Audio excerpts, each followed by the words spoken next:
Welcome to the Reticle Up podcast, where I, 3-Gun Kenzie, will be interviewing competitive shooters, hunters, fishermen, archers, entrepreneurs, and outdoorsmen. Come learn with me as I interview people from all walks of life, in different disciplines, all across the world, from novices to professionals of all ages. No matter what, everyone has something they can teach you, so come join me on the journey. Hey listeners, welcome back to the Reticle Up podcast. I'm here with my buddy David Power. He is the president of the ICAs, so that's what we're going to be talking about a little bit today. And then David's involved with a lot of different things, so I'm going to let him tell you about what all he does in a nutshell, and then we'll dive in. All right. Well, hi everybody. As Kenzie said, I'm David Power. I work for a company called Oneida Molded Plastics, and we're a manufacturer of multiple components in the firearms industry.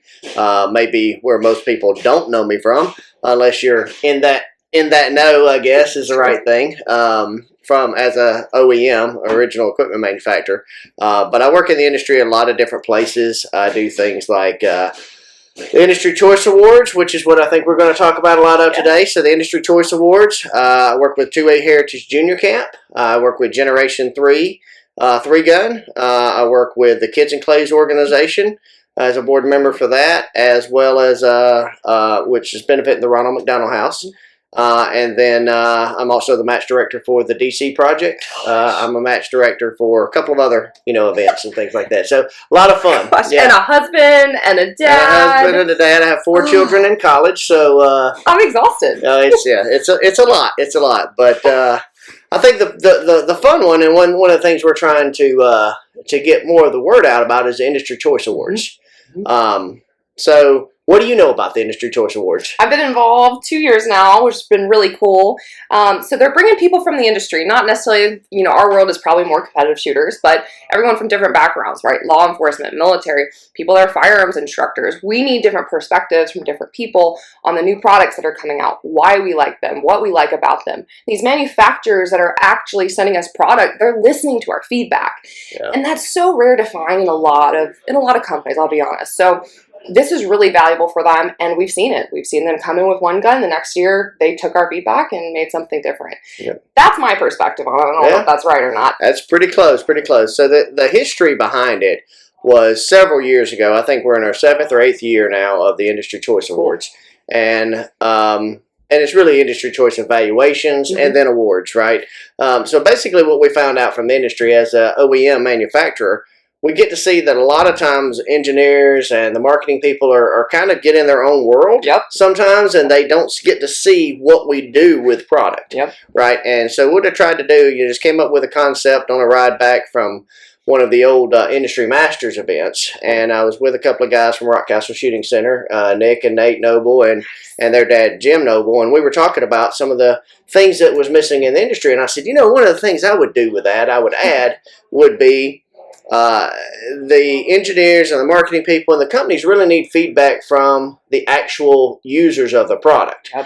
Because the biggest problem is you don't ever know, like for example, when you get an email, when you get feedback from it, that it's some guy who is sitting in his mom's basement in his underwear, and he just comes back and says the only time he's ever seen it is because he played it on like Modern Warfare 3 or whatever. I remember back in the day, I did a full marketing study on a product line to bring to the U.S., right? So I had done one successful, and I did a full marketing study, and I'm sitting there, and this is when, my kids were younger, and I did a marketing study on it, and I said, oh, this is great. This is a great product, and this would be a good one to bring in the U.S., and so I was talking through a lot of those things, and I did this whole 10-page market study about this is why we should bring it in.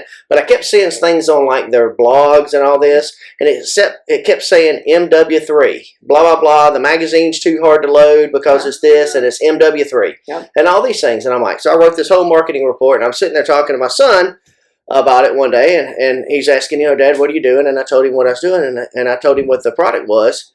And he said, oh, yeah, like on Modern Warfare 3.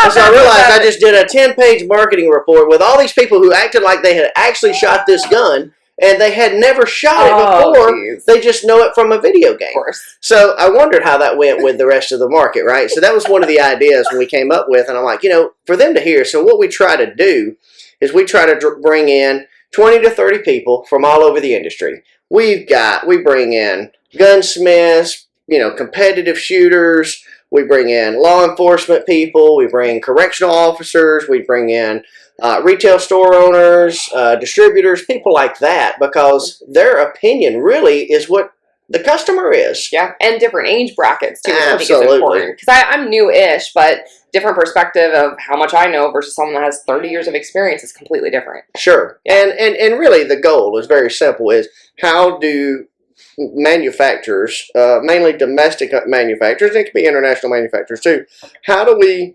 take that product and make it different to the market and feed the market niche of what they're looking for? Yeah. So not every gun is a competition gun. I will say, in all honesty, from the world I am, where most people may know me from 3-Gun and those things, the biggest issue that I saw with bringing evaluators in is the ones who, there's a criteria to be met, that you've got to have so much experience and all this, and we provide that data feedback about our evaluators, not the individual, but in a big aggregate piece. And it says, there's, and then I think, this year, for example, there's no one with, it's 10 years or more experience, right? Or things like that. And so it's kind of, the averages are really large, but we found out that a lot of them are 3-gunners. And here's the reason for that. I think that's because of the connection of people that are sending in. But the other side I found out is they're some of the most, what's the right word, educated about multiple disciplines. And they're dealing with the shotguns, they're dealing with rifles, they're dealing with pistols, they're dealing with all this different equipment.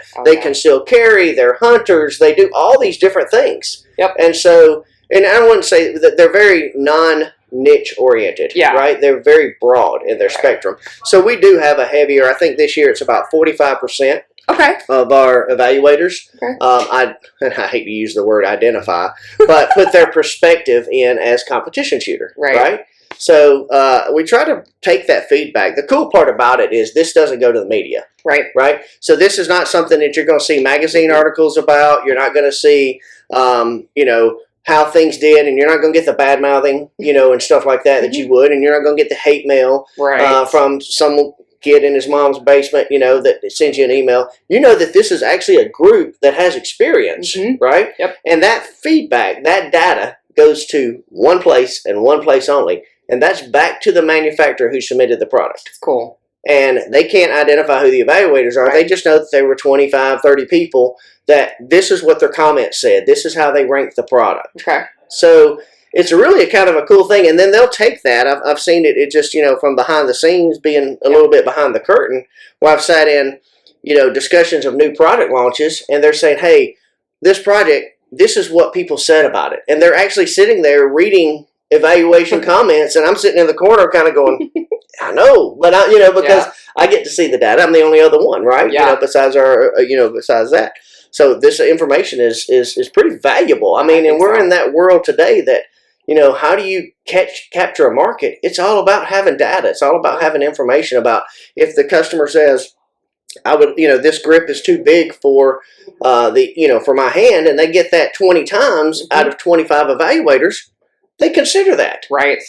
So that, I know I kind of spun it there for a minute. I love it. Yeah. I'm curious, can you share what has been the coolest product that's come out, innovation wise? Can you talk about that? Yeah, we do. That's kind of one of the unique ones. We do the Innovation of the Year, which is the Frank DeSomo from POF, Innovative Product of the Year. And the reason we do that is Frank was, who passed away a few years ago, but Frank was one of the most influential innovators in the market, and he was a big he was a big influencer to me, just in the fact of when we started this up and he got his first data package, the company was just like, this is amazing. This is exactly what we want, so they were a big supporter of it. And so from that, unfortunately, they submit product every year, but they use that data. And they've came out with some really unique products. When they came out with their,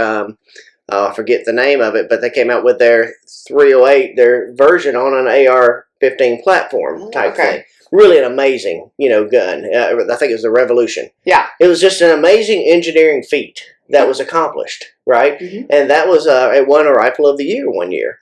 And then, of course, after he passed, later on down the line, and we continue to see innovations like that from products now from different companies. And so we, in honor of Frank, we actually created, because we get a innovation of the year. Oh yeah. Right? And so now we take this whole group of products, and not only as you have the rifle of the year, the pistol of the year, the premium accessory of the year, optic of the year, if it's something really unique and everybody kind of bats their eyes at it. Last year, one of the cool ones of the innovation was Armageddon Gear. You know, great company, good folks down there and all that. Excuse me. They sent in a product that was just one of those things like, wow, this is pretty cool. And the reason it was a tripod caddy that you put around on a tripod. One of the simplest things, but it had a pouch for everything. It was so thought out. Didn't it have the rainproof? Yeah. It was so well thought out, and you just sit here and it just kind of baffles you, like, why did I not think of that myself? Right. And that's the kind of stuff we look for, too. Yeah. It's weird to me, because I've worked in entrepreneurship my whole life, is like, how are they still finding innovative things, right? You would think, okay, the AR platform's mastered. Then you have these ambi controls come out, right? And you're like, oh, that makes sense. But yeah, like you're saying, it is neat that there is still more. Right. There's so many people that think differently, and it's impressive. Sure. Well, the industry, let's face it, the industry is a lot deeper than what the regular shooter sees, right? They don't see the behind-the-scenes type of things. They don't see all the engineering work that goes into it. They don't see that building a tool for, for like our world in injection molded plastics is going to take this long to do. So these products, and that's the advantage I have. I'm blessed to the fact that I'm working on products now that won't be launched until 2023 or 2024. Yeah. Right? I mean, I always make the joke, about non-disclosures. Right. Well, I can't tell you really what I make for who and that type of stuff for non-disclosures. I've signed so many of them, I can't tell you my mom's name. Just don't tell anyone. Right. I can't even tell you my mom's name. I've signed non-disclosure on that. But there's so much work and detail and some fantastic people that are behind the scenes that never get the credit. They never get the recognition when they sit there and they think about on this product, well, if I just did this, then I could make it a left-handed version. This is a funny one. I'll give you a tidbit on that. Okay. So if you're a left-handed shooter, let's just say, for example, on a bolt gun. All right? Yeah. Okay? Yeah. Well, almost every gun is, on a bolt-action rifle is all made for right-handed shooters because it's the largest population. Right? But you've got a whole nother cutout on a stock that has to go for a left-handed version. Yep. So a left-handed shooter gets what you'll call like an insert line on the right-hand side. They don't care because they got a left-handed gun, but that insert line is because most of them are made, the tooling is made for it to be right-handed, but you insert that there so that you can make it in a left hand. So would you rather make it for a left hand and have every right-handed one with a line on it, or just a little bit of left hands? Okay. So it's just neat little stuff like that people don't think about, because that's how the engineering world has to think and work on it. And, if you're going to do the difference in a barrel channel, right, for one, you're paying hundreds of thousands of dollars for tooling for these things to be set up. And then you got to think about, well, is it going to handle the bull barrel later on? Is it going to be camouflaged or, and decorated in these things? So what do I have to do for that? That means it's got to have a hole in it so that it'll drain the water out. It's just so many fine details that people miss, and that's what we're trying to bring with some of the evaluation, is now people are looking for those machine details and things behind the importance of each product, how much thought goes into it. Yeah. Okay. Can you give the behind the scenes when you're in the room listening to people like mess with guns? Like, are you excited? Are you internally like laughing? Are you surprised when something like you didn't see catches your eye? Occasionally, yeah. Okay. I'm always surprised by what people attract to, right? Sure. Because it's a different world when they're looking at it. They're like, because one of the questions I always put in the evaluation is, what perspective are you looking at it at? So one of the perspectives I use is if this gun is a small carry handgun, you're not going to look at it as a competition gun. Right. Well, I don't think of certain things about a concealed gun. We all have a little bit of bias about things, right?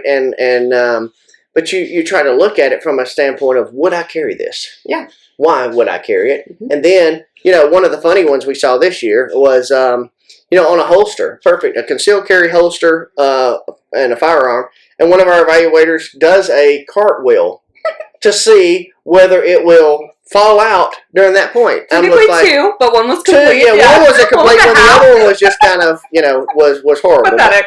Yeah, it was pathetic. It was pathetic.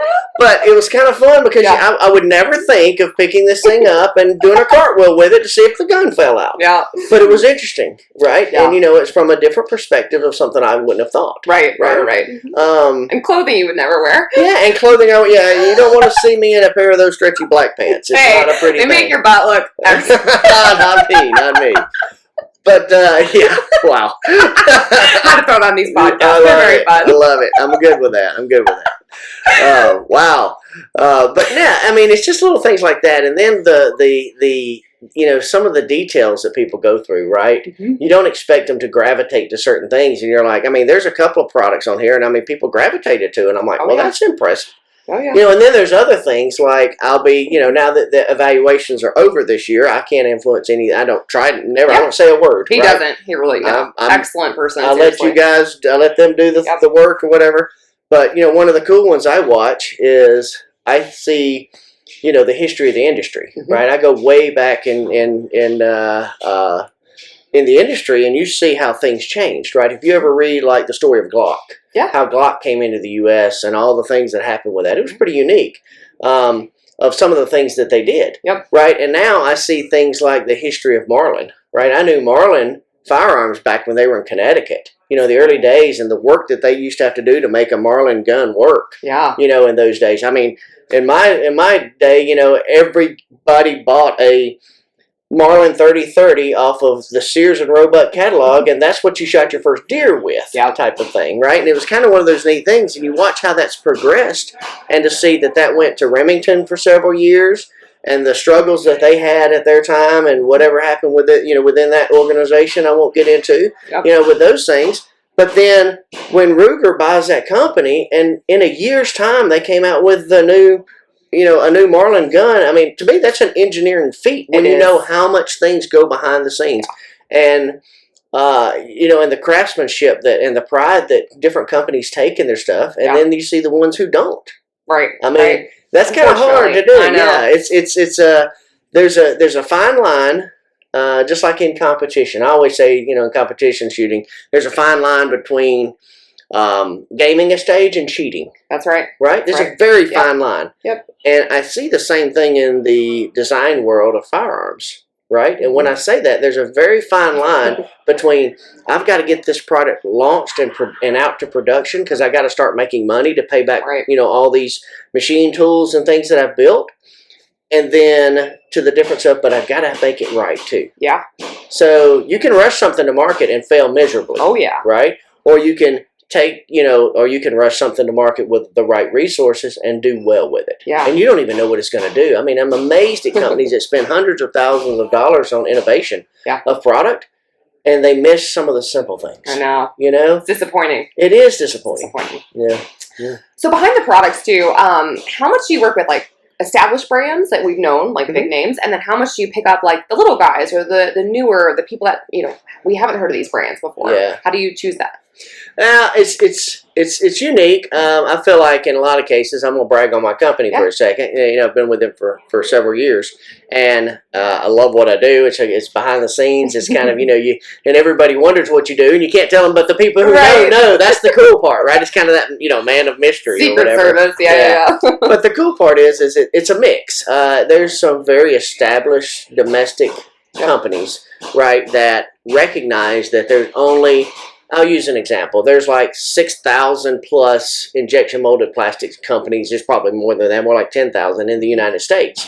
And realistically, there's only about 4 of them or 5 of them that I would, as a manufacturer of a product brand, that I would want to use in a firearm component. Wow. Okay. And the reason for that is because if you've got a guy if you've got a group that doesn't shoot and all they're doing is making a part, right, and then they don't understand it. I remember one of my first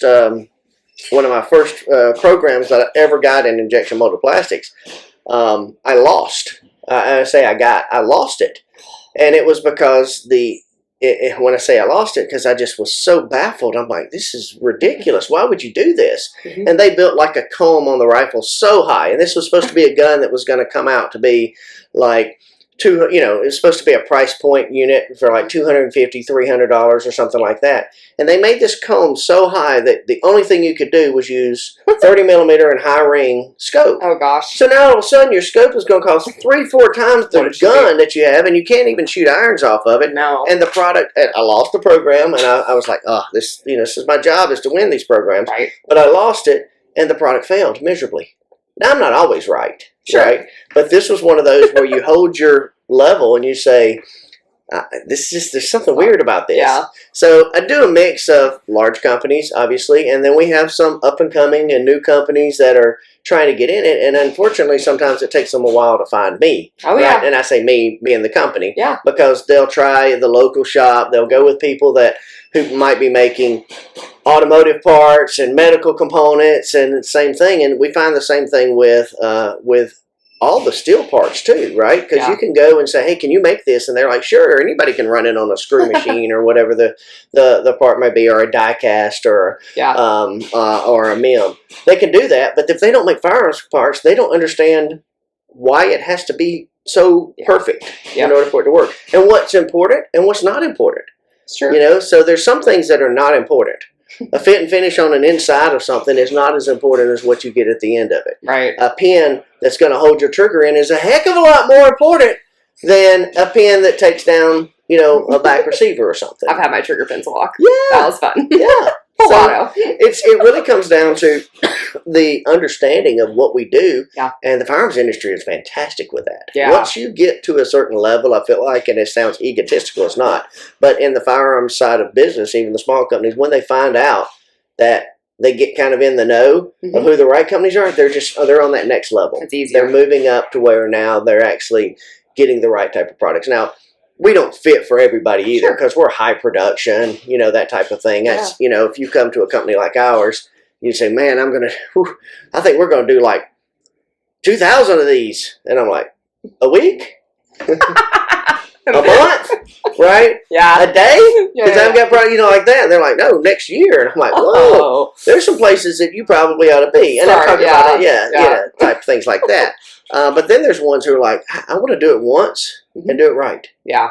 Yeah. And those are the type of companies, when we get a company that says, that they want to do it once and they want to do it right, and they know how hard it is to get a product in the market, and they listen, that's the great part. We've had products over the Industry Choice Awards that I love. There's great stories behind it, to where we'll have, a product 1 year was submitted, first year, and they came back, and I watched this group. It was really interesting. I watched this group take that product, right?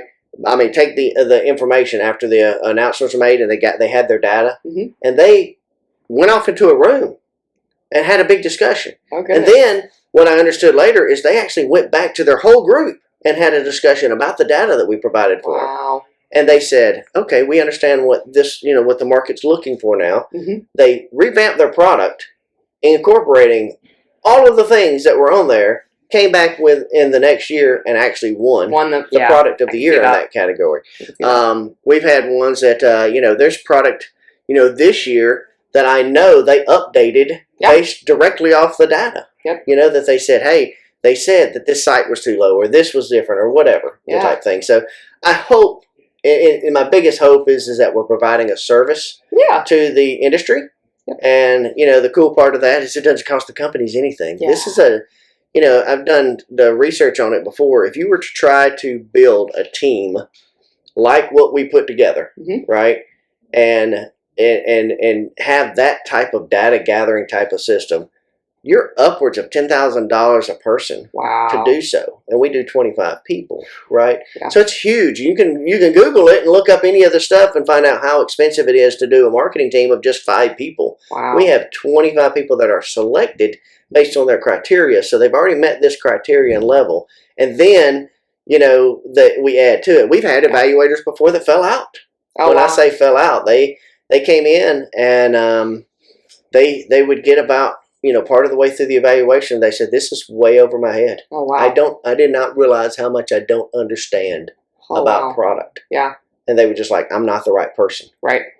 a few of those over the years, and it's been pretty interesting how that worked out. That's weird to think about. I didn't think about that perspective because I have the business background and then I have the marketing. You know, I like to see the packaging and the whole thing, and then I do like to, you know, break things, mess with things. You need those people. Sure. You gotta have some people that'll ask some questions or break some things. You know, and you know, it comes to a point that you've got to look at it in perspective. How does this come apart? Yeah. And you know, some of the questions and things like that. If you had to clean this, you know, how many tools? How many tools do you take? Does it come with it? Do you need a specialty tool? You know, things like that. That you know, you just don't think about, but you think about it when you buy the product. And here's the problem with that: is so all of a sudden you've got a company that is like, you bought their product just because you love their brand or you thought this was a risk and you saved up for it. Let's say you know you're a starving college kid or whatever it may be, and you finally saved up to have $1,000 to buy this gun or whatever it may be, and you get it, and then from that you realize that you got to have a specialty tool to do this, and then you start thinking less about the company because they didn't provide that. Or then you see that they didn't take care of, you know, whatever that issue, and that you've got to add 3 more components to get to it what you want it to be. You're like, why didn't I, you know, why didn't they provide this for me? Why didn't I instead of just my $1,000 now I've got to spend another $500 and I don't have it. And so now you look down on that company. And I'm not saying that's always the case. You've got to, you know, the buyer has to know what they're getting into. But at the same point, it's such a relief when you can see just the details and little, you know, whether it be just a tool to turn the Allen wrenches, you know, the Allen heads in it, the fasteners for it and stuff like that. It's just, it makes a big deal when you can go out of the box with a product and you can go to the range with it that day. Or you can... You know, I've been there. Go to the range. I'm like, I don't have the tool to adjust the dot, and then I get like really upset. And you think less of the company. I do because I'm like, and then I've done that. I've had to come all the way back, and I was so Not every person who buys a gun has their own garage shop, or, you know, and things to do. They've no idea. 0 things sometimes. There's a lot. And some people shouldn't work on things too. Agreed. Agreed. But you know, it's a different level, so it's different criteria and stuff. But I want not only the evaluators, right, that are in to think about these things. Those are the leading questions I do. I also want the manufacturers, the service we're providing for them is for them to send the product in and get that information. So they can say, you know, I never thought about that. Well, it doesn't. You know, I'd rather sell this, you know, gun for $1,100 and have more satisfied customers than what I could lose from that person or those people who bought it and realized that they didn't have what they needed when they were at the range or they were whatever. You know, so you get the point. It's kind of a cool thing, and I hope and we're seeing a lot. We see a lot of repeat, you know, customers. You want to call it that? The cool part about it is there's no money involved in this.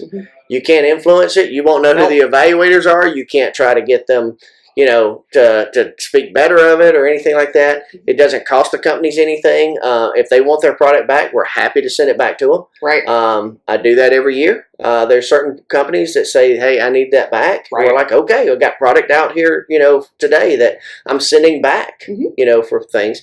But what we ask them to do is if they really think we're giving a good service for them is, well, if you leave it with us, we're going to do 2 things. Right, we're going to let you double down, right? And the double down is one, I'm going to use it to help my evaluators a little bit come back and enjoy the work that they did because it's a lot of work. I mean, more work than you think. When I lock them in a building and a range and stuff like that for 2.5 days, and they've got, you know, all these questions and products to go through, and no alcohol, you know, nothing like that. Nothing like that. But what I try to do at that point is I try to give them that opportunity to say, hey, I'm going to put some of that back on a random draw for them. Just to give them a little something to go back with. And then the other thing we do is whatever's left of there that the companies don't want, we donate it to the Generation 3 3-gun. So this is just like another opportunity for that product to get seen again. Not only from an evaluation standpoint, now it gets to be donated into the Generation 3 3-gun, in which I'll sidebar that one for a minute. Great organization that started about, this will be the 10th year now for Generation 3. Wow. And from that, I'm trying to think of how many thousands of dollars we've paid out from that organization. You don't have a So number? what it is, I know it, but I can't remember. I hate to say it because I'll be wrong. Right. So I'm going to call you out. But I know it was upwards of 50 some odd plus thousand over the last, that was a few years ago. Sure. So I don't remember what it is currently. But what that is it's an opportunity. We hold a match in Missouri every year, and that whole match is set up for as a benefit. So people pay their entry fees to come in. It's free to junior shooters, right? So all the junior shooters come in, and from that we'll take the products, some of the products from the ICAs and other companies that have donated in, and we will either auction it off or raffle it, sell raffle tickets for it. All the money that's raised, 100% of everything that's raised out of that goes into a fund, and then junior shooters can then go shoot matches all over the country, right, wherever they want, and they can shoot the match, turn in a form with the proof that they paid for the match, the $400 entry fee or whatever it may be, and just their scores. Nobody cares about your scores. Sure. That's from our standpoint. It's just proving that you finished the match. Yeah. And then we write you a check back. Awesome. So if it's $400 for the match fee, we'll send you a check for $400. But what that's doing is it's really helping. I've done it for years, right, with my kids. Parents, they're all grown now. But you got double the ammo. You've got all the travel expenses. Yeah. You got, when they get to a certain age, they can't be shooting dad's guns anymore. They got to have their own. So they want their own little thing. Yeah. And then the worst thing you do, if you're going to shoot a match, and instead of it being a $400 entry fee for you, it's now $800 because you got to pay you and your kid. Oh yeah. Okay. You got to pay their entry fee. So we're at least giving some relief. Yeah. And it's a way to promote, more kids into the shooting sports. Yeah, absolutely. Right? And then we do, other things. And Gen 3 also helps support, has in the past, with the 2A Heritage Junior Camps, where we have the junior camps. They come in, and we do some training with them and those type of things. Shooters as well. volunteer for that, right? To teach? Yeah. Okay. Mm-hmm. Yeah. They volunteer to teach. It's a volunteer thing. We put on we do raffles for that as well, so that money is raised up. We try to keep the cost down for kids because camp can be expensive. If anybody's ever had kids at camp, you think that's expensive? Wait till they go to college.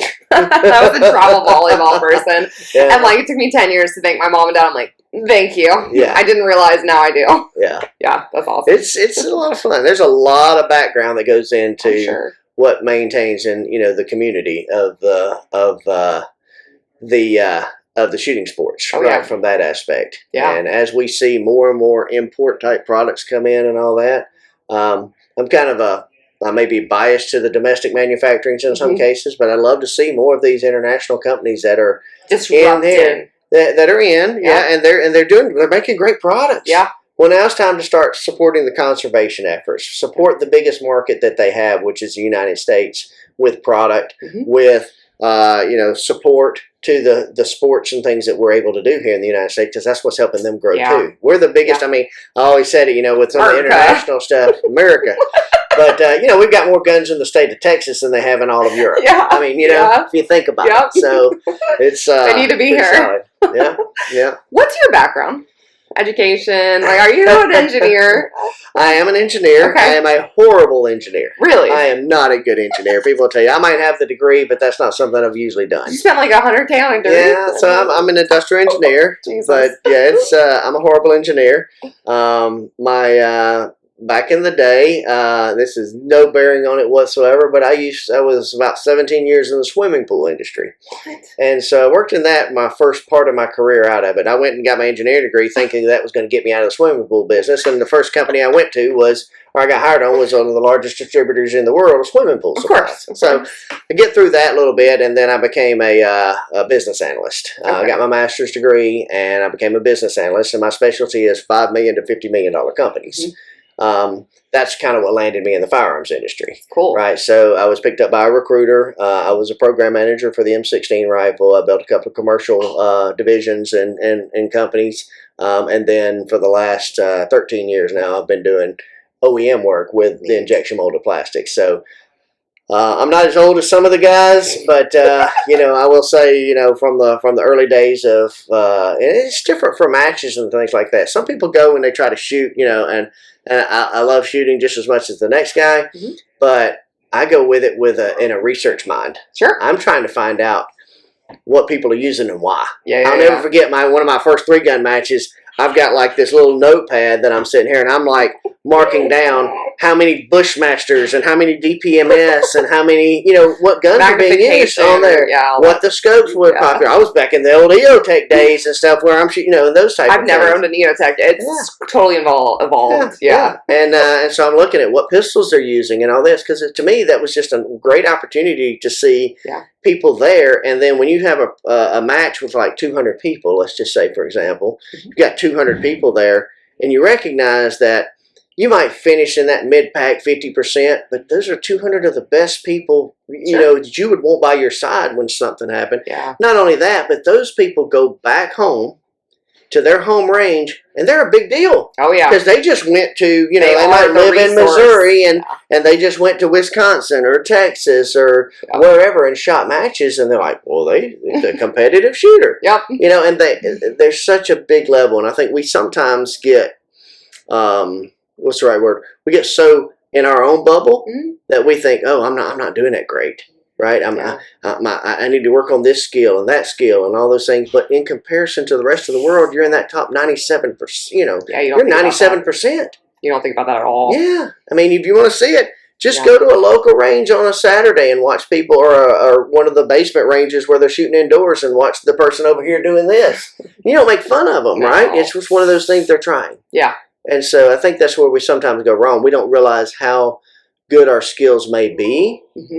Until we see, because we're surrounded by good people. That's true. That make us better. Yeah. It's weird being the resource. I thought about that about a year ago, and people, different ages, different groups, people I never thought would be asking me for advice or like what I use, and are buying things because of what I use or recommend. Yeah. That's wild. Yeah. That's wild. It's kind of cool. I mean, it's,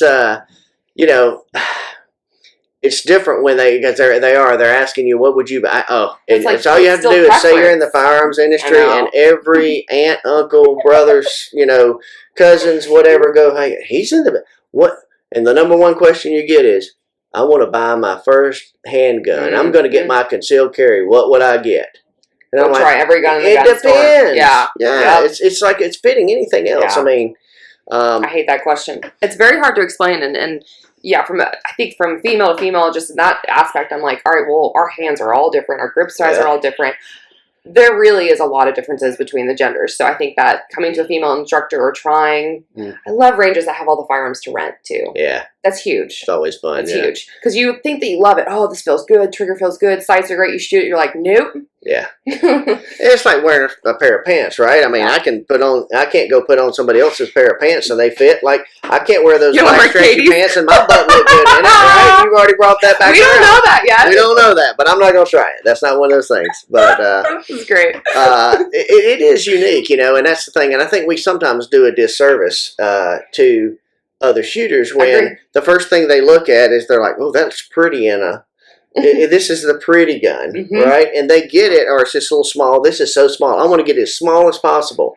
And so they get the small gun because they're scared of anything bigger. Sure. And then it's almost like it's a bad thing for them because they get even more scared of it because it's like hitting a ball with an aluminum bat the wrong way, and it rattles in your hands, and they're like, oh, this is...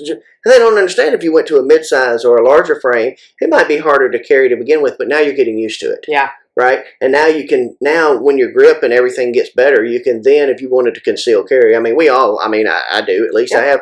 It depends on the situation of what I carry. The situation. Yeah. Oh, it's a whole thing. Yeah. Do you have a box of holsters? I do. I have a lot of different ones, yeah. It just fits this, doesn't fit that. Depends on what I'm wearing. I've got my Sunday pistol that I'll carry on Sundays because I can wear a suit jacket, to church, or I've got the ones that if I'm in summertime that you're doing, it's everybody has that. So it's how do you say this is what would fit you? You have to experience it. You absolutely. I mean, especially when it comes to accessories, that's really hard to demo those. Yeah. Yeah, you're going to go through a buying process of all the things until you find the things that work. Sure. Frustrating. Sure. So for the shooting side of you, though, when you got into the industry as far as the business analyst side, is that when you started shooting, or did you grow up shooting? Absolutely. It was research. Yeah, it was kind of one of those things where, you got to know your market. You got to know what you're doing. But you weren't a shooter before. No, I was a hunter. Okay. I've always hunted. Okay. I mean, since, I'm a regular, I don't know if you know it, and I'm kind of a southern guy. People probably don't normally pick that up. But, so yeah, I grew up in the woods and hunting and shooting squirrels and deer and everything else, and that type of thing. So I love guns, right? That was always one of those things. But the competition side of things, I'd never really shot competition. I've shot some charity events and things, for clays, but I'd never really shot 3-gun. I never shot USPSA or any of those, big digit things. And I'm like, this is pretty cool. I mean, it really got me into, I'm like, wow, there's a lot of things that can go on with it. And I watch it too from the kids' standpoint of thing. I'll go to the junior shooter side because that's a big deal, right, for me? Because I love to see that's where our growth comes from. But I nothing against things like Bullseye or Camp Perry and all that, but I've been to a few of those matches or bench rest shooting. It's like watching paint dry. Oh my I'd rather word. watch bowling or like table tennis. I'm like, I mean, if you're doing it, it's great, but if you're in the moment, it's not a spectator sport, right? Yeah. But then, I got to come through the time of where, you could see kids getting it, and they're all, they've got their phones, they've got a TV going, they've got an iPad over here. They're so interactive with so many different things. You think you're going to keep their attention of watching that one piece of paper up there that gives them no feedback until they pull it down and show it to them. It's a different market. It's a different world. It is. So I've been blessed to come through the early days of the, things like Rocky Mountain 3-gun and Blue Ridge Mountain, all the independent type of stuff. I was on the President's Task Force with the NRA for a while where they were trying to get in, within some of the 3-gun things, and got to see all those, the Pro-Am from its first years of inception. And those things, it was just amazing to see all the people and how that worked around. And I just study it, just watch what's happening, right, with it. And I get to that fact where, people like Blue Ridge Mountain, for example, you're going to be walking a tightrope, across a creek or something, and he's going to have you shooting a shotgun through a port sideways, and I'm shooting under cars and over the top and running, and all these type of things. Just really amazing stuff, very physical type of things. And then you go to a place like, Rocky Mountain 3-gun out there, and the elevation change is just you can't breathe, and you're doing all these things. And then, you get the sniper challenges, like the old Mammoth Sniper Challenge, and all those type of things. You get to see the dynamics of this, and it's just exciting. Yeah. And then you get 3-Gun Nation days, right? Yeah. One of the most influential things that happened in the market there for a while. Especially TV. I hear a lot of the stories that's how I found out about 3-Gun, and it's TV. I wish they'd bring some of that back, but... Sure, and we don't live in the world that TV is going to respect that very much for us, so we have to make our own way. Yep. So in this case, or podcasts and things like that, because somebody's looking for this information. Absolutely. Right? And the only thing you can really say to them, by the junior shooter, for example, you get a kid come out to see a 3-gun match, they're like, I'm in. Game on. I feel like juniors are so fearless. I'm jealous of that, right? I've seen so many come through the camps and everything over the years, back from even the MGM junior camp days, and they still run that out. I mean, just amazing things. And then the ones I've seen through 2A Heritage that are just nothing more humbling than watch a kid for the first year who's a little, they're a little hesitant, but they can barely hold the gun, and they can't hold a shotgun here. To all of a sudden, they're kicking your tail, on the mark, and they're crushing you, and then next thing you know, they go on off, and they're it's amazing. It's nice to see that. Because I see an A-frame and I'm like, oh God, slow. And they see an A-frame, they're in it. Yeah. It's like not fair at all. So it's exciting, and it's not just 3-gun, it's every piece of it. I mean, the older I get, the more I do things like sporting clays now, and so now I'm seeing, that opportunity to just go and have fun. I do a lot of charity events, like I say, with Kids and Clays. That's a big, thing we do, 40-something events across the U.S. It's all the benefit goes to the Ronald McDonald House charities. So that's a really cool thing, and I get to do a lot of auctioneering for them when I can. We've heard his practice auctioneering today. It was impressive. I love doing it. I do the charity events. Do you practice that? I do. You totally do. Generally before I go to an event like that. To warm up. Yeah, that's the rubber baby buggy bumpers. Yep. That's impressive. and things like that. So it's just a self thing where, you get that opportunity, and it's so fun because you can pick on people a little bit while they're doing it, and make some jokes and have fun and raise money for a great cause. Yeah. So. Okay, that's what I love about firearms too. So many people don't realize how much good firearms does, right? Yeah. They have no clue, seriously. And I go to matches, like, of course, that are Generation 3 guns, one of them. But, like, yeah, the Ronald McDonald House, charities, these, like, military, and oh my gosh. Mm-hmm. And I feel like nobody talks about that. Yeah. Nobody. Very, we're a very charitable, philanthropist type of industry. Huge. When you see, what some of the large companies do in sponsorships, when you see what the conservation efforts are, just the fact of just hunters, alone, they're the what saved the turkeys. They're what 100%. saved the deer population, the elk population. All that comes from that. Yeah. And we get to enjoy it, right? Waterfowl. Pheasants forever. I get blessed that I get to do a lot of those things and call it work. Yeah. Isn't that weird? I'm in that boat where I'm like, darn, I have to go to the range on a Thursday and try this out. I never imagined my life. Did you imagine your life would be this? Yeah, kind of. And I say that lightly. I've always said, I think I wrote a paper when I was a senior in high school, and it was, they said, what do you see yourself doing? And I said, I'm not real sure exactly what it is, but I want to travel the world, someone else to pay for it, and I want that to be something in the outdoor, hunting, fishing, or something, that type of industry. And that was my goal. And swimming pools was a great internship. That was a big thing. When I say internship, I mean I did it for several years, but it's a great way to raise my family through at that time until the right opportunities came around, and I was ready for it too. I think it'd have been a lot different if I'd have started in the industry. Right. Yeah. But I gathered some other information and stuff like that. And I'm not the great guy, right? There's some people that just are so much better at what we do in the industry than I am, and so much more legendary status and things like that. There's some, I get the pleasure of knowing some really, really good people throughout the last 15 plus 20 years of doing this, right? And you just say, wow, I'm able to call these people friends. Wild. Right? And the history from it, and I'm looking forward to the future too. I mean, I don't think we've even begun to test what technology and firearms can do together. Yeah. One of the cool products this year was really neat. That's in there was a ammo system, a laser ammo system, and the guys are still out there playing it right now. I mean, it's been going on forever, and it's a cool one, and it's just one of those neat things. And what was great about it for that, and this is not a bragging thing by any means, but it was a product that I saw, and a junior shooter was one of the, who came through the camps, was there, and I knew him, and I'm like, hey, shot, and I'm like, show me this thing, and I'm like, hey, this is pretty cool. And then next thing you know, it's in the Industry Choice Awards for the, for a premium accessory of the year, which is really cool. Have you ever seen a product like that take over the event? I mean, seriously, we have had some non-drinking games, I promise, just water.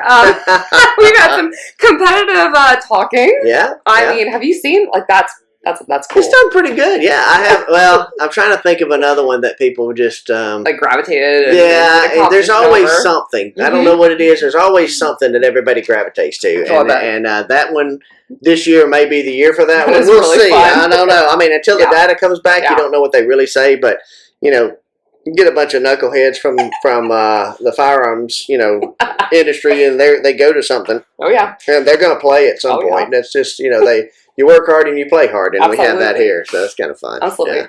So, okay, in your whole firearms experience, can you narrow down the coolest thing you've ever done? Whether it's like a full auto, a belt fed, an experience, who you've met. What is like the pinnacle that you've done so far?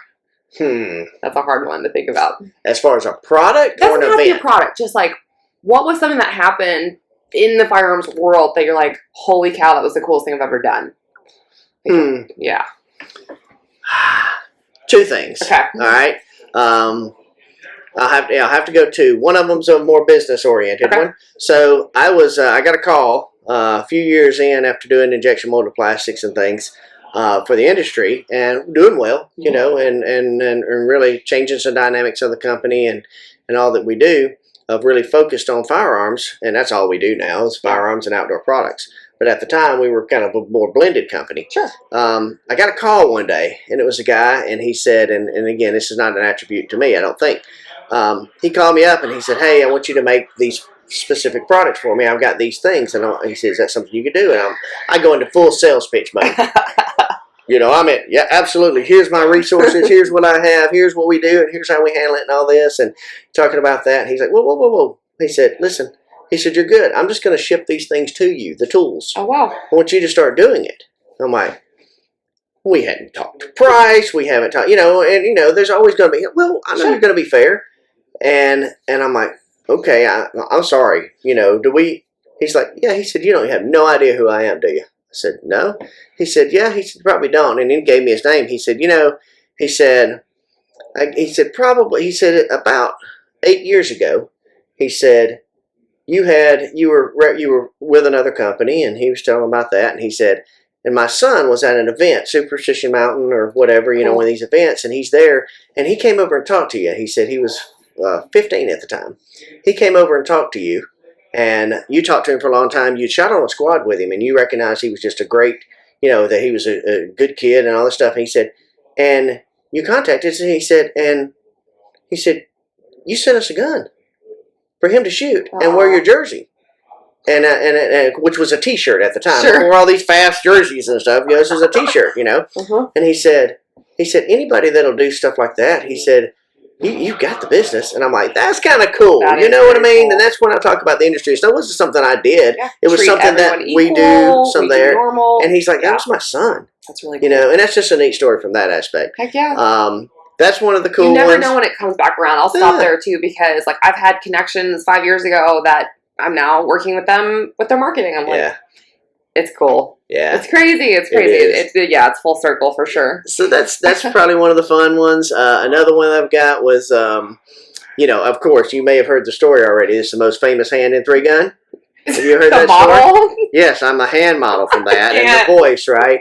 So it's because, the one video that just went absolute viral. This is Katie Francis when she was 13 years old, and we get called in. It's the weirdest situation. We get called into a match in Texas from a match director that I've worked with several times. He's like, man, he said he had taken over a match last minute in Texas. He said, but his condition was that I got to have my own CROs. Okay. Right? He said, because I don't know these guys out there. Sure. I got to trust it to run the match. So he calls me up, right?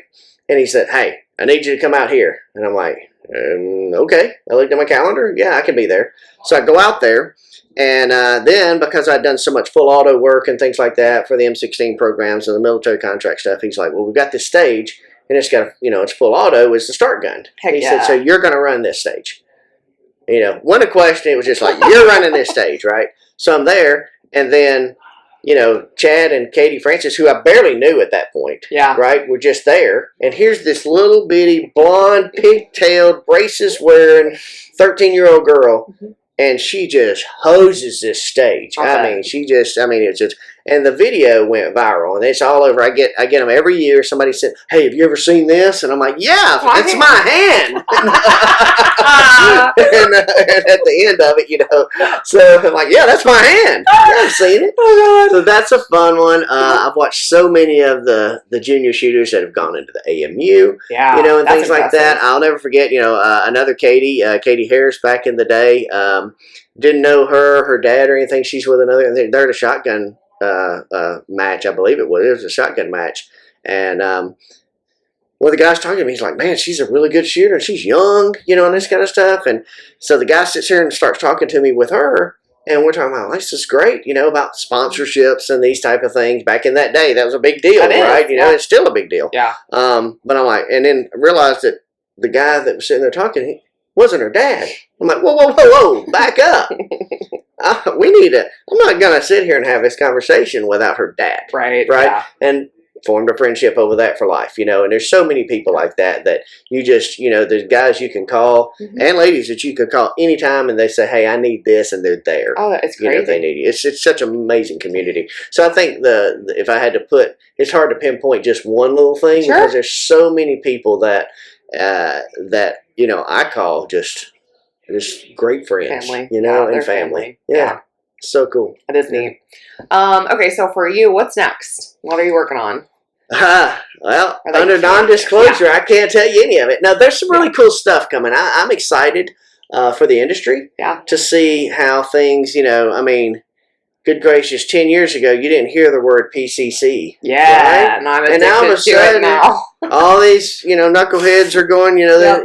PCC, and that's great. And I see a lot of, potential stuff like that. You see a lot more, some more high-end race guns. There are some great import products that are coming in that are pretty unique. Yeah. That are changing some things. So Feature rich, I would say. For yeah, sure. I think as long as we can hold the ammo situations out, for a while, and it's tough, but people are still fighting through that. Yeah. I think there's a lot of really cool products that if I look at the next, I know I can't wait until I'm not spending so much on college for my 4 kids, because there's a lot more things that I need to buy. You want to buy in the next 2 years? Yeah, there's some things and lots of history in the making. That are coming. And I mean, like I say, that that Marlin was it's just a historical gun this year to me. That's one of those things where, and now you've got Ram Arms coming back from the old Remington and out of the ashes, this new company. Yeah. And they're really kind of a newer looking company. Nobody knows what this is going to look like. I don't know what it's going to look like, but who knows? I mean, they start going back to some legendary products that we've all seen over the industry time.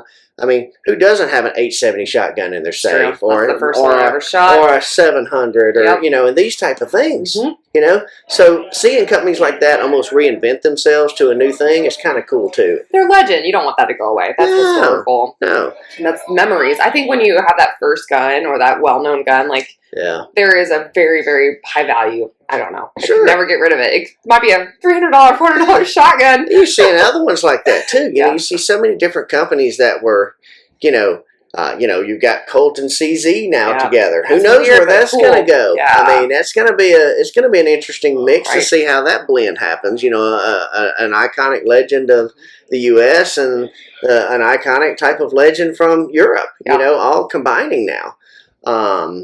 That's exciting, and I love to see, just sit back and like I say, I refer to things like the Glock book and stuff like that. If you've ever read that, it's kind of really a cool book to read. And you're sitting here and you're thinking of the way that they did things at that time. I don't like everything that they did, obviously, but I look at it and go, man, I lived through that time and I didn't even see it. Yeah. I didn't recognize that all of a sudden this, Tupperware gun, this piece of Tupperware plastic, I have a plastic gun, and the newsreels of how this was so dangerous because it was going to be able to go through metal detectors and all this type of stuff, right? And to where the industry is to now, everyone has a plastic frame pistol and has a, and the revolvers kind of went away. And at that time, people like Smith and Wesson, who owned the market in law enforcement now, it's all semi-auto. And there's some of the old holdout, officers. I'm never going to get away because you can always rely on this, on my wheel gun. And now look at it today, right? You see that. That's exciting to see how that changes. And you've got companies that are migrating from the north. If you look at just the state of Georgia right now. Oh, and in Tennessee, I get Smith and Wesson. It's coming to Maryville. They're coming to Maryville. You've got Beretta there in Gallatin, Tennessee. You've got in Georgia. You've got Ram Arms is going in there. You've got H&K. You've got. I mean, there's just to me the states, for example, have like Connecticut, where all the Connecticut, Massachusetts, where all this old die casting business, all the those type of things happen in New Hampshire and Massachusetts and in Connecticut and those areas. They kind of push those companies out. Yeah. And now those companies are showing up with new technology. And it's kind of a neat thing because I see as the plants come in different places, they're doing things different now. They're not doing it where the old way was that we're just hammering guns together and filing stuff off. They're doing it in a very streamlined flow. That's how we've been able to watch the firearms industry. I love this. If you watch at the statistics and you go backwards, you can see the firearms industry kind of did its little things like this, and we'd have some upticks during election years and stuff like that. It has shot over the last 10 plus years. It has gone straight up, and that can be said because of the environment we're in, but I believe it has a lot to do as well with the manufacturing capabilities that these companies, because they have moved. They've got out of their old shops, and they've got out of the old ways they used to do things, and now they're looking at lean manufacturing and inventories controls and stuff like that, and they're getting better at manufacturing. Yeah. and now they can manufacture more. So they realize the market, is still growing. And so they keep going and they keep going. And most of these companies, one of the things this year, we talked about earlier, not a lot of new products came out in the last 2 years. Right. They couldn't. They're backlogged. They're so backlogged, and you can't get. I mean, some of the new products you're not going to be able to see for a year, but they're launched. Yeah. Because they can build they're building everything they can in a day. Yeah. Right, and they're working 6 and 7 days a week and 3 shift operations, and they're just and then they're trying to keep people. New tools, new machines, train people. I've seen, and that takes time. But it used to be there was where a company that could get out 500 guns a week was just like, oh my gosh, we did 500 and now there's companies that are doing 500 a day, and it's just amazing to watch how that technology has really helped grow our industry. I do believe that it's not only the growth of people's desire for firearms and to do that, and their education has grown with it, but I think the manufacturing has grown to that level too. Sure. So I think I still think we've got a good ways to go. I'm kind of excited. It's neat coming to these events or seeing like SHOT Show come out and being like, I really didn't think that this could be better, and it is better. Yeah. Okay, for people listening that maybe would want to work in the skilled trades or engineering or kind of like what you do, like if they want to be on that side of product development for the industry. Yeah. Where would they start? What would you recommend? Well, I mean, there's lots of opportunities at certain levels, right? And that's the big thing. Everybody thinks that the job is, I love this one, everybody thinks that the job is that all of a sudden I'm going to get in the firearms industry and I'm going to be able to just shoot guns and travel and work trade shows and do this. It's just so much fun. And it is. There's no question about it. But I loved, my funny one was, I remember interns that would come to work for us back at the previous company when we were doing the M16 contract, for example. And the interns were just like, oh, yeah, are you kidding? I get to work in firearms. This is the coolest thing ever. And their job was very simple. They had to go to the range every day. Okay? You get to shoot full automatic guns every day. This just sounds awesome, doesn't it? Okay, well, you understand, when you get into contract stuff like that or you get into manufacturing type of thing, you've got X amount you have to do per day. Okay? And then there's always somebody that has to do something, right? Yep. That means that job might be loading magazines.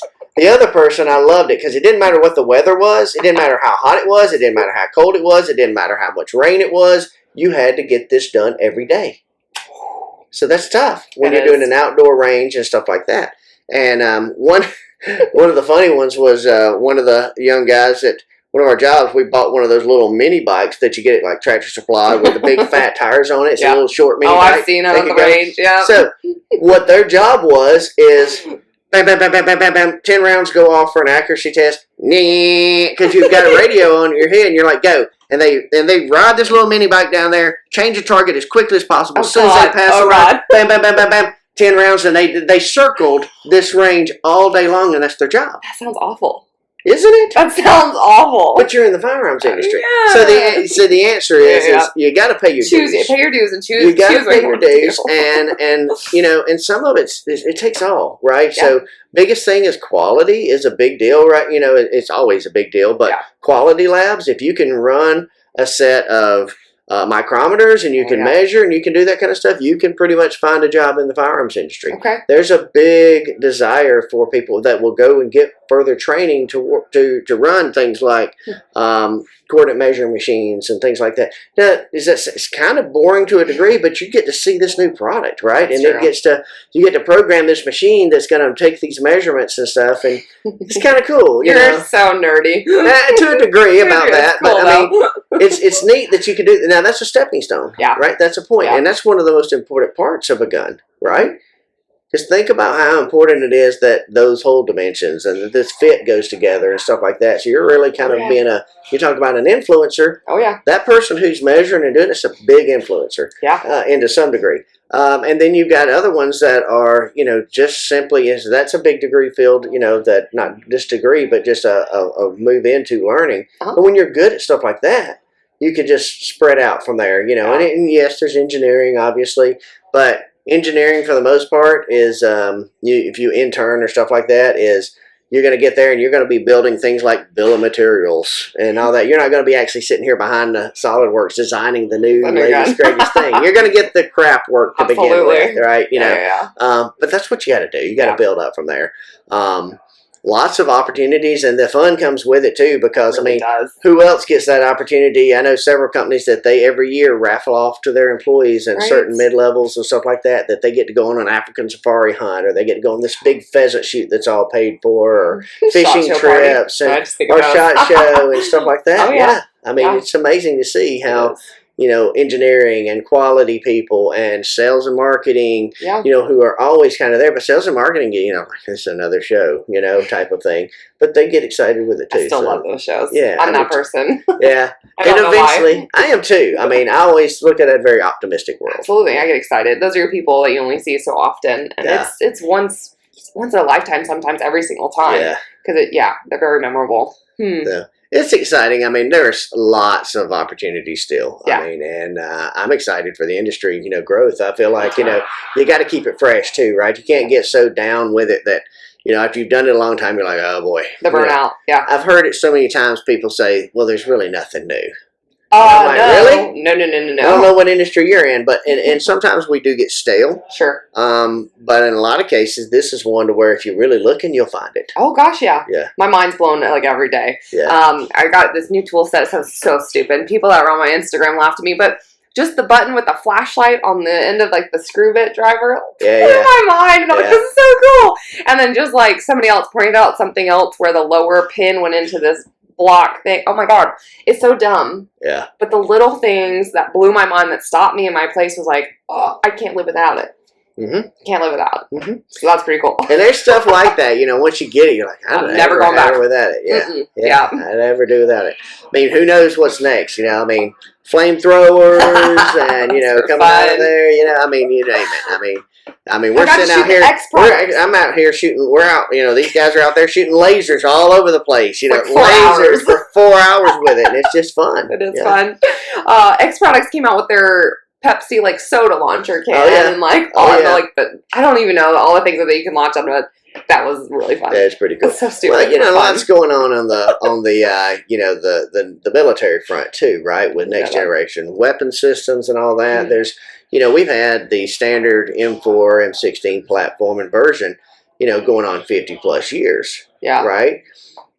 A lot of new technology since then. I've had the pleasure of being a part of a few of those things, right? When you're watching how these, new soldier weapons are coming around and things that the technology that we have with, giving to our soldiers, because that's the best thing we do is we want them to be the most, technologically and, establish superior firepower immediately. That's the number one rule, right? You overwhelm them with your with your superiority, right? And so some of the stuff we're doing, is pretty interesting to see those things come out. So I'm watching them, you watch the military side a little close, you'll see there's going to be some really, and when those things happen, I mean, you take just the M16 and the M4 back from the Vietnam eras and on forward, you look at where that's at today, that now we've got competition AR-15s in our safes everywhere, right? Yep. And those type of things. It's kind of cool. It's kind of cool. Is there anything else you want to talk about that we haven't covered? Boy, I've just been rattling on. That's great. Chatterbox, but besides the fact of just getting involved, right? That's the thing about it. And this is not, you try to give back everywhere you can with it. I love it. I love the opportunity and see, to see someone like at Kids and Clay's, event when you're there and have someone get up and share their testimony, I guess, would be the right word, that their child was a cancer leukemia patient, and they're down there, and you know how much money that is, and they stayed for free in a Ronald McDonald House. Oh my goodness. And I'm sitting here thinking for 1 second, boy, I don't matter here what I just did with this. That's the important stuff. Yeah. And then you see, like I say, some of the other junior shooters who go on to do great things, whether it's in the shooting sports or just in life, that you can influence on that. And then you just see the regular people, not just the kid side of it, but you see how much good you're able to do just by doing something you enjoy, but Yep. giving back, you know. Yep. And I think if you're not doing that, get involved, and it takes a lot of people to get involved. Yeah. Range officers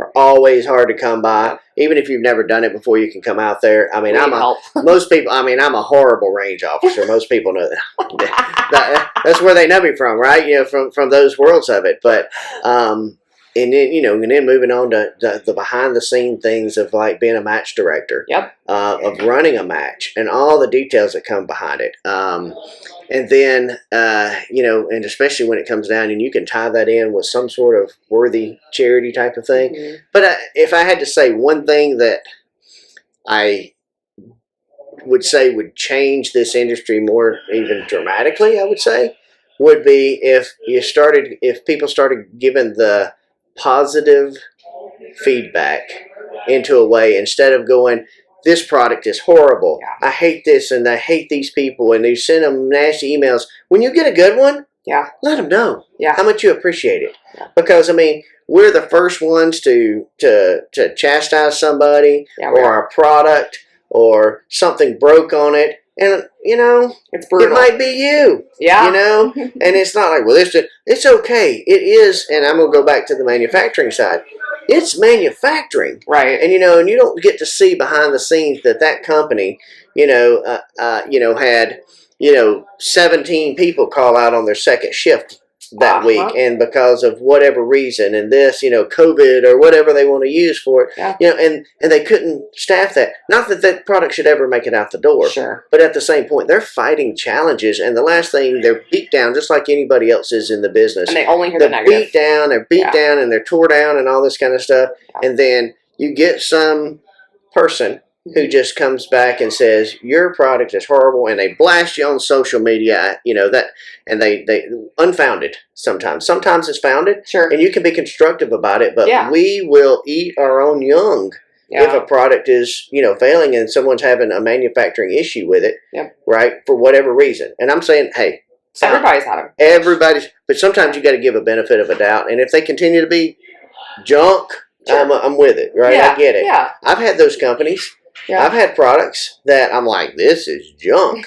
But you try to go about it in the most positive way. Yeah. And then you get those, and you happen to get that one customer service guy that day who's having a bad day for whatever reason, and you chew him out, Yep. because he's sitting there going, yes. And they said, well, how do you want me to send it back? Whatever. Does that make sense? I just think it's a lot easier to say, hey, let's realize we're all in it together. Yeah. And if you've got a firearm company or an accessory type of company, and you're a user of those products, and we're all in that same family, Oh yeah. and we're all fighting a much bigger issue, Yeah. which is the rest of the world doesn't want us to have any of this stuff. Nope. Doesn't want to hear the positives that we do. So Doesn't if want we to hear start any of that. fighting so hard amongst ourselves, Yeah. it's going to get worse and worse for us in the long run. So I'm not going to get political about anything, but hey, that's the one thing that's going to happen. They want to divide you. 100%. So 100%. give back where you can. Yep. Is one of the big things I'll say. Do what you can from that type of thing. The other one is, let's be positive about the stuff, and it's okay to be constructive criticism that you don't like it, but you don't have to blast your whole experience on social media. Yeah. And when you don't even have anything to back it up. That's one reason that I love this, evaluations that we do, is because none of it's going out to social media. Right. It's not going out to this world that people can judge this. It's going right back to the customer, who can say they can use what they like and don't use what they don't like. Right. Right? And they may agree or disagree with you, and that's okay. Yeah. Whether they make changes or not, that's on them. Oh yeah. Yeah. They have the data now, but when you put it out there and everything that they do is this is negative, and you suck, and whatever, Right. it's not a good way for the industry to continue to grow, because now eventually they're just going to go, man, this is too much work for no one who appreciates the work that they do. No, I agree. And I think a lot of the products too, like, fits for certain people, demographics, different people. So like when somebody just trashes this whole other market you don't know is like, that's the perfect fit size. That's the perfect thing for XYZ, right?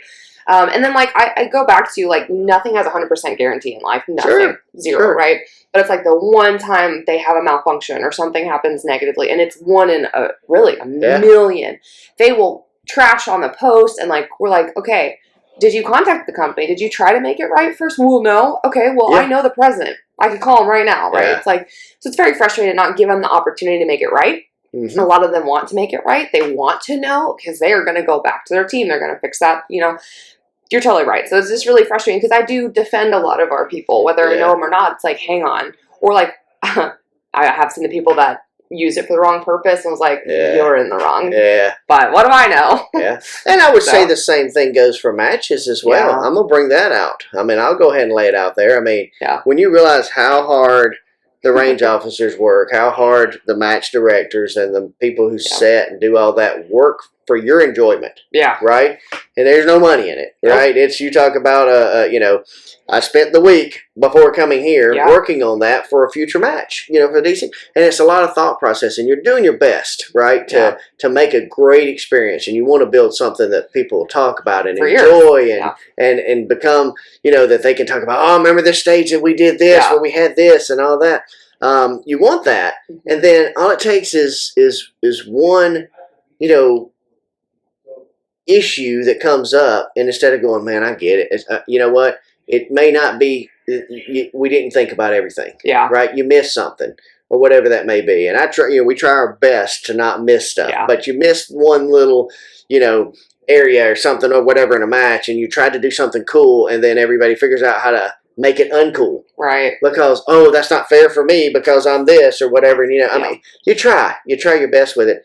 Sometimes, you get enough negative, you're like, why am I doing this? Why am I doing it? Yeah. Yeah. And so and it's not, it doesn't always have to mean you're not paying them, but, give them a pat and say, man, you know what? I really enjoyed that. Yeah. And here's what I really liked about it. But I know you had a problem here, but I get it, man. I've been there. I've done that. Yeah. I know I do that at matches. I go to one, I'm like, man, that was really neat. That was enjoyable. And I tried, when I built my sporting clays range, right? It was one of the things I did is I traveled and went to all these different events, and I was looking at what they did, and I was like, that's a great set. Yeah. I loved how that worked. And I would use that back at my own place, right? To see, and that's the same thing I think match directors and things like that do, is we try to come up with really cool stuff, and then you see it, and you're like, man, how can I innovate that and make it kind of cool for what I'm trying to do, So, yeah, support those folks, too. And I'm not saying me, right? I'm just saying from all the matches, and we're like, well, I can't go because I'm not ever going back there again because, I had to do this. Well, that's okay. You get to choose where you put your money, but at the same point, realize the effort that went behind it. Sure. For people doing that. And you don't have to tell 30 people. What's that old thing? If you have a great experience, you generally only tell like 1 or 2 people. Yeah. If you have a bad experience, they tell 20. And now with social media, they freaking tell the world. Yeah. And I'm like, come on. It was a private thing that happened. This went on, and you can handle it, and it doesn't have to be spread. And I'm not using any examples. I'm just saying this is the community is such a good community. Let's don't mess it up. Yeah. Let's don't mess it up because everybody wants us to mess it up. That's true. If you say, oh, this was unsafe. I love this. This was unsafe, and you posted that on a social media. We're done. As soon as anything accidental, whether it happened on that person's range, that person is now liable. That they're sitting on a witness stand. They're saying, "Didn't you have a previous incident?" Yeah. And they're like, "No, that's not. This had nothing to do with that." Yeah. So you just got to be real, real careful with that. And I love and hate videos because everyone's like, oh, you broke 180, or oh, you did this, oh, you did this. You can't tell You can't tell them the angles. It's really frustrating. But there are videos I have where it's like, okay, well, I'm afraid to do that because the RO came here, or I did this. Or it's like, it's not worth it. Yeah. It's not worth it. It's not. It's better just to be. Seeing it. Yeah. Yeah. It's and I love it. I learned this one a long time ago. One of the guys said, doing a charity event type of thing, just kind of a side match. And I said, this is just for fun. Yeah. Right? This is a fun side. It's not. And the guy looked at me and he said, are you keeping score? I said, well, yeah. He said, it's not for fun. It's competition.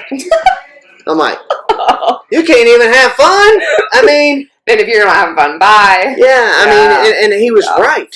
He's right. And to a degree. But sometimes we just got to be a little lighter about that stuff and say, you know what? and I'm not saying get to a point where you're unfair advantages and blah, blah, blah. We got enough of that in the world. Yeah, But it's not everybody gets a trophy and we're going to make everything perfect for every person. Not going to happen. Yeah. If it works well for you, great. You're going to have advantage sometimes, disadvantage sometimes. Guess what? It's just there. And have fun and do it, and then respect the work that went into it from all the people that do it. And definitely the biggest thing I can say about some of the questions and stuff I put in evaluations, I might snuck a few of these in about to people, where would you most likely find this product and where would you hear about it from? And such a high percentages of friends and influencer and people at matches, or I found it.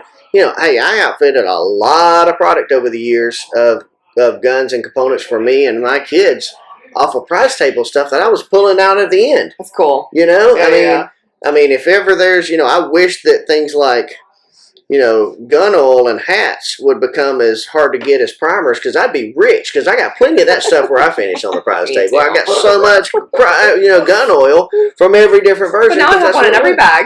Every pocket. Yeah. I'm not complaining. But I mean, if he'd get as rare as primers, look how great I'd be. My whole garage is full of that stuff. Right. So, every color, every smell. Every Oh my gosh. So that's the kind of fun stuff I think if I had to leave it with, with folks there. Just get an idea of, it is a lot of fun, but we also got to check ourselves sometimes. Sure. To make sure we're in it. That makes sense. Now, if someone wanted to find you, either on social media or your website, whether it's your business or Gen 3 or whatever, do you want to share the links here? Sure, I can. Obviously, I am on Facebook. They can hit me up on there. I'm as someone said earlier, the Book of Faces. Yeah, so I'm on the Facebook. Just David Power there. If you don't have a few connections with me and you don't have a gun probably in your picture or something like that, I may not say yes. Right. Depends, from that aspect. We all do that, I think. Yes, it's kind of where you got to weed that out. They're mutual. The organizations, I can say you'll see me all over, right, if you come to matches and stuff like that. I'm excited for this year. I'll just break that out. I mean, I've got several Sporting Clays events to go to, charity events, so I'm always at a lot of the Kids and Clays organization. If you ever hear about one of those in your area, just go to it. I don't care whether you're going to have a great time shooting Sporting Clays, and that's just a fun thing to do. And they're going to, it's just a fun thing to go out and enjoy and entertain with that. And they're going to have lots of auctions and raffles and things like that you can throw a little money at and win some cool stuff. So that's always a good one. It's supporting a good cause. You'll see me a lot of those. The DC project is this year in June. I'm the match director for that, so I'll be on that one. The Gadsden Shooting Center Shotgun Championship is coming up, or championship is a light word. Fun time with it's a reason to go shoot some shotgun for a day. You only have one gun. That's at the end of April, 29th, 30th, and then you can play cornhole all night. Oh my God! So in Missouri for this year at the Gadsden Shooting Center. Then you've got DC Project. Then we've got the Blue Ridge Mountain is coming back. I was excited for that in August, right? In August. Yeah. If you've never seen that old group, that is a fun physical match from that aspect. I'll be at that.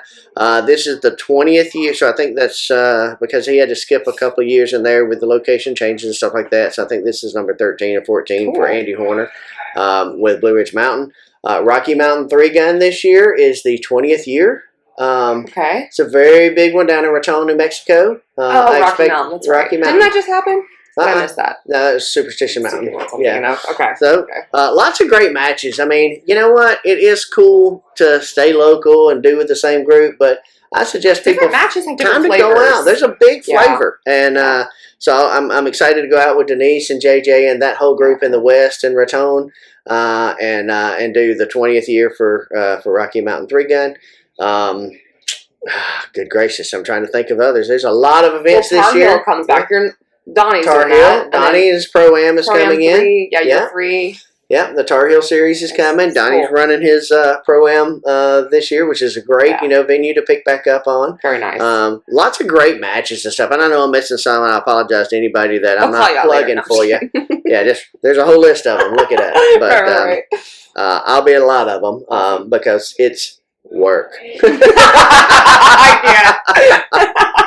Love it. Well, David, thank you for thanks for having it on the podcast. I appreciate it. And good luck with the ICAs. I think what you've built is phenomenal. Again, I'm on that sales marketing side, right? But the feedback's huge, and I appreciate all the companies they're doing this. I do too. Yeah, I can't thank the companies enough. That's what really keeps it going. Yeah. And so we hope that they're getting a good service out of it. They're telling us they are. We just are. need to get bigger. Keep sending. Yeah. We just need more and more companies recognizing and taking advantage of it. I mean, my goodness, it's cost you a little bit of this for you to send it in. Right. And if you want it back, I'll send it back. Right. If you want to get and double down, you can do it. You can, we'll put it in Gen 3. And it's fun when I get to take the product up there and, something we've evaluated, and I can't be an evaluator. Obviously, I'm too connected. I just run the team. But when I get up there to auction it off, I'm going to tell stories about your product because I'm going to be getting that price up. I've sold, some really cool products that are way over the retail price because you get people wanting it so badly. And I'm not saying, and it's all going to a great cause. So I'm not putting any money in our pockets. Yeah. It's going for the good stuff. So awesome. It's cool. I love it. Thanks for what you do, and I'm excited to shoot some matches this year with you. Yeah, sounds good. Awesome. Thanks for tuning in, guys. Listen in to the next episode of the Reticle Up Podcast. Thanks. Thanks for listening to the Reticle Up Podcast. Be sure to subscribe wherever you get your podcasts and on YouTube. Follow along on social media at Reticle Up or 3 Gun Kenzie.